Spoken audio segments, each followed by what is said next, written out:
not there. I just want peace. Like, that's what I actually have. What made you pick that? I mean, Rhode Island's just an interesting place. No, absolutely. You know, it's kind of romantic. Rhode Island to me has like this like beachy kind of romantic scene, but also like this thuggish sort of scene. Well, I didn't know how like mob deep it was, dude. I had no idea Rhode Island was like run by the mob for a while, which was pretty fucking awesome. I was doing shows at Mohegan Sun in Connecticut, and this is around the time I was just starting to look for like, maybe I'll get a house someday. My life's starting to change. And I was on Zillow, and I found a house like an hour away, and I was like, shit, I'll just go check it out before the show's tomorrow. And I went, checked it out, just fell in love with it. No. Yeah, so I mean, totally random. Didn't know anybody there. A couple of my friends have moved out there ever since. They live with me, so it's kind of like a nice little compound. Oh, you got friends living with you? Yeah, absolutely. Have you had to kick anybody out or anything? What's that been like? You guys splitting wiener pills out there? What are you guys doing out there? Bro, it's like you live there. That's to hit both on the head is pretty impressive. Yeah, yes and yes, man. We're rationing it up there, brother. Oh, yeah, dude. Now, I will say this. If the wiener pill factory ever closes, dude, the market is going to be hot for those, bro. Oh, my God. It's the new Quaaludes. You think they get better with age? I didn't even think about that. Oh, I'm going to sit on a couple. I'm going to put some in my safe. Yeah. In a little time capsule. Give one of your grandson one day, huh? Hey, eat this. Your diaper won't fit. Yeah. That's ridiculous, dude. I kind of love living with the homies. It's nice. Like, I mean, the house is big enough that like my boy Kyle lives upstairs. I live downstairs. So like there's days I don't even see him. Yeah. We'll meet together in the kitchen for like an Uncrustable around 4 p.m. That's about it, dude. It's so peaceful. It's just chill. When you're there, like what types of things do you get involved in? Do you actually have enough time to take off when you're there? Or what's that like for you right now? I know you just I saw you guys were filming and you were filming in Vancouver. How was that? Yeah, I was in Vancouver for like 7 months last year. No way. Oh, dude, within a week I had to move. Like I didn't think I was going to get this role at all. And then they called and were like, hey, you got it. Need you to move to Vancouver. And I was like, awesome. It was Friday. They're like, need you there Monday. And I was like, oh, okay. I mean, things can happen that fast. Did you have touring dates you had to cancel and everything? I only had to cancel a couple for film dates, but luckily they let me keep as many of them as I could, which is important to me. Yeah, for sure. Matt Rife among 10 cast in Netflix's FTX series. And this FTX, it's about crypto. It's about the cryptocurrency. Yeah, do you remember right? like... is that Paul Rudd? No, it's not Paul Rudd. Which one do you think is Paul Rudd?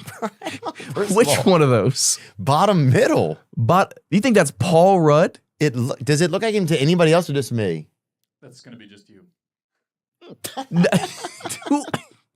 Not a chance. I wish Paul Rudd was in this. He's fucking great. Oh, somebody's Instagram. You thought that was that guy? I don't know, dude. I need some help. I'm still fine. No, don't sing your way out of it, man. Sorry, dude. Oh, solo mio. We kick the field goal. Opera your way out. I'm just saying, bro. Things happen sometimes visually for people. I think some of those wiener pills got my optics off, dude. You got some side effects. Yeah, some side effects. Some lingers. Yeah, bro. Can't see. Yeah. Imagine you took so many wiener pills, you just don't. The side effect is you can't get celebrities right anymore. I don't think that's that bad. You meet like Beetlejuice, you're like, hey, what's up, Shaq? Dude, I met Shaq, by the way, for the first time. Yeah. I did a thing with Bert for the Netflix festival. He really is that fucking big. He's gigantic, man. Also, one of the best senses of humor of like a non-comedian I've fucking ever met. Oh, really? Dude, he's funny, loves a good joke about himself, man. You know, Bert was doing the whole the whole shirt takeoff thing backstage for this promo video, and Shaq took his shirt off, and I was like, he did? Damn. Is he jacked? Yeah, man. Dude, look how ripped. Yeah. Man, sometimes I like to reminisce about summertime. Summertime, baby. It was hot. And Mom would try to make the best out of things, though. And one day she said, I'm going to take y'all to see the world's biggest anthill, about 70 miles from us. And so we sat there, and we weren't really excited, but we was curious. And sometimes that was enough in the summertime to get you out of the house. And Mom didn't know, but I'd snuck me a little deviled egg in my pocket so I could have me a little snack. I'd snuck a little DE down in my pocket with a piece of ice next to it so I could keep it cool in there. And we got to that anthill, and it was, you couldn't even imagine how big it was. You needed two people to imagine it at the same time to even to have the imagination of it. It took two imaginations. And they had all types of ants in there. They had ants.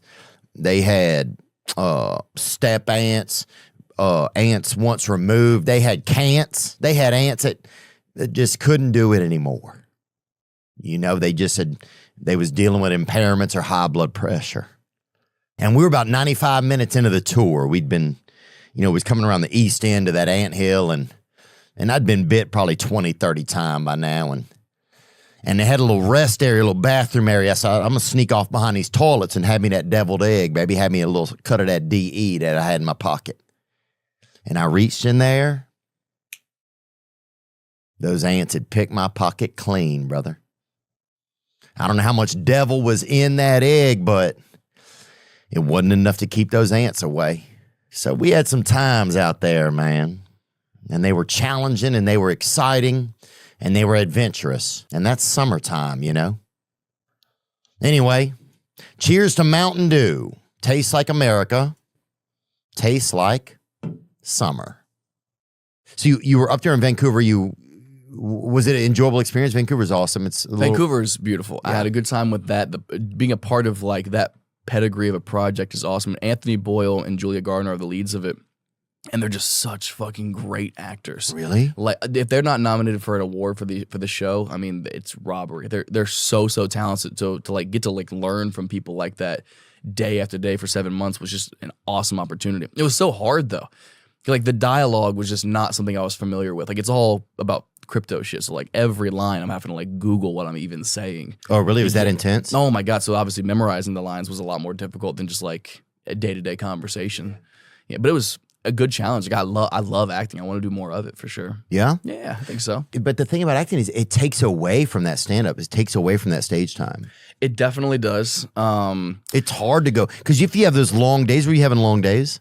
Oh, yeah. I mean, you're on set for sometimes a 17-hour day. Right. You can't go do stand-up at the end of that day. No, but I mean, most of the 7 months I was filming Monday through Friday, and then Saturday morning I'd get on a plane to go do a show Saturday night, Got it. fly to the next place Sunday, and then I'd have to take like a red eye after the show Sunday night to be on set at like 6 a.m. Monday morning. So there were some weeks where I'm showing up on like no sleep. Oh. But if you want to do it all, like that's the price to pay for it. But also with stand-up, like I've been doing it for, I mean, literally half my life, and I'm so like blessed to be in the position that I'm in right now. Like it's fucking insane the opportunities I've got to have over the last couple years, that there starts to become more of a question of like what now with stand up. Like I've sold out Madison Square Garden, I've done the Hollywood Bowl. It's like what is supposed to be after that? Like for me, that's when like the fun of just like the creative behind it is what kind of has to propel you. Like I still have like these funny thoughts and these stories that I want to tell. Yeah. Like you have to just enjoy doing stand up. Like you find something to chase, but it's not always a venue. Sometimes it's just expression. Yeah, dude, I think it's interesting you say that. Like I've been at a spot right now where like we had, like my friend and I made a movie that we made ourselves, right? Yeah. That came out and we did the whole process, and then we just taped a comedy special. We did, like, there's been some things that have just come to an end, right? And touring. Yeah. And now, and that's all finished right now. Like for like the first time in 20 years, I don't have a tour date on the books, and I don't ever have to have one if I don't want to. How does that make you feel? It's a lot of things. It's been like, I've had a little bit of depression. I didn't know what it was from. I think some of it was from there's not a ton to do. Like there's podcasting. Yeah. But I haven't really felt like, I don't know, I haven't felt a lot of motivation. And I don't know if some of it's because like, there's just not a ton to do. Like, I mean, do you feel fulfilled in that field?